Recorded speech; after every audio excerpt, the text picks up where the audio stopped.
Rendons-nous au Gabon à présent. S'exprimant pour la première fois depuis son départ de la Commission de l'Union africaine, Jean Ping s'indigne et révèle la structuration de l'Union africaine. Il indique que, contrairement à ce qui est cru par les Africains, la Commission n'a vraiment pas de marge de manœuvre, de liberté d'agissement, mais que tout est surtout mis en place pour la sauvegarde des acquis des présidents en exercice. Selon les dires de l'ancien président de la Commission de l'Union africaine, l'organe n'existerait réellement que de nom. Il s'exprime également sur la mort de Kadhafi, qu'il qualifie d'assassinat effroyable par les Occidentaux. Jean Ping, l'ancien président de la Commission de l'Union africaine, s'exprime au micro de Jérôme Wilfried Obangom à Libreville.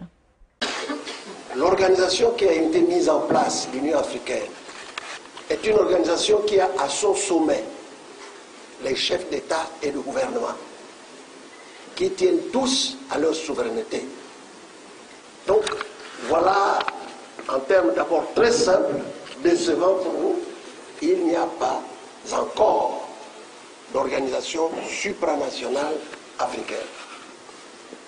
Je vous annonce que je publie un livre fin avril qui sort, dont le titre est « Éclipse sur l'Afrique. Fallait-il tuer Kadhafi ?»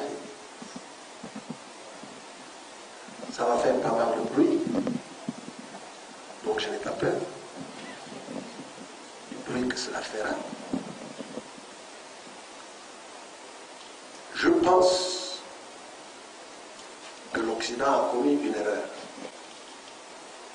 Kadhafi a été liquidé sans jugement.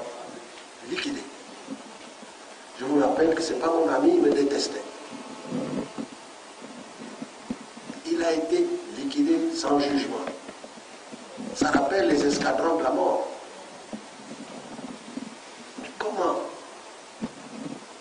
des nations dites civilisées, humanistes, peuvent commettre un tel acte?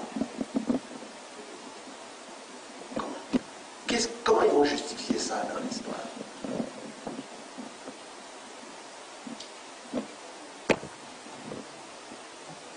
Après le Vietnam, après l'Algérie, après l'Afghanistan, après l'Irak, on continue la même chose.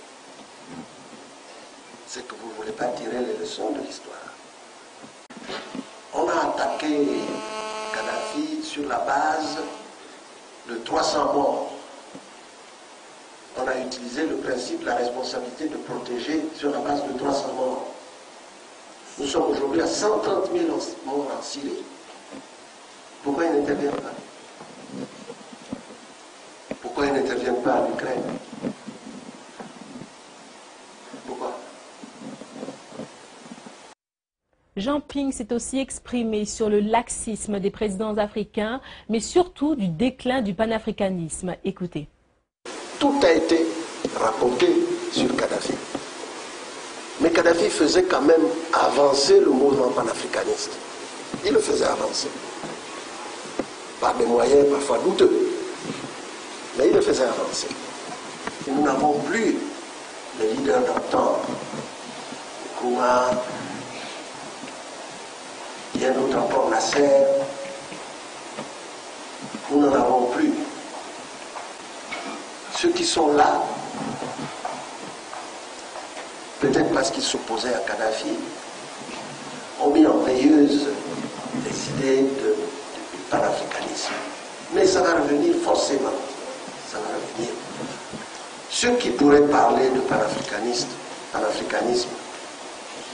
Bouteflika, il n'est pas en forme. L'Égypte, il n'y a plus de Nasser. L'Afrique du Sud, petit voyou. Les petits voyous. Non, je vous le dis très clairement. Je ne veux pas critiquer, d'ailleurs dans mon livre je ne les critique pas, mais des petits voyous. Ceux qui s'inquiètent de la Chine ou d'autres raisons, je vais vous donner quelques éléments. Au plan des investissements aujourd'hui, les investissements chinois sont de l'ordre de 75% en Asie. 75% environ en Asie. De l'ordre de 13% en Amérique du Nord. Et de l'ordre de, je crois, 2,6 à 5% en Europe. Et en Afrique, même pas la moitié. Même pas la moitié. Les investissements chinois, ils sont 2 fois plus nombreux sur ceux qui ont peur là-bas, pour nous. Mais pourquoi vous ne les empêchez pas là-bas? Pourquoi vous courez tous les jours chez les Chinois, PSA, chercher l'usine Peugeot, etc. Pourquoi? C'est vous qui courez là-bas, c'est pas nous. Vous allez faire la danse du ventre là-bas.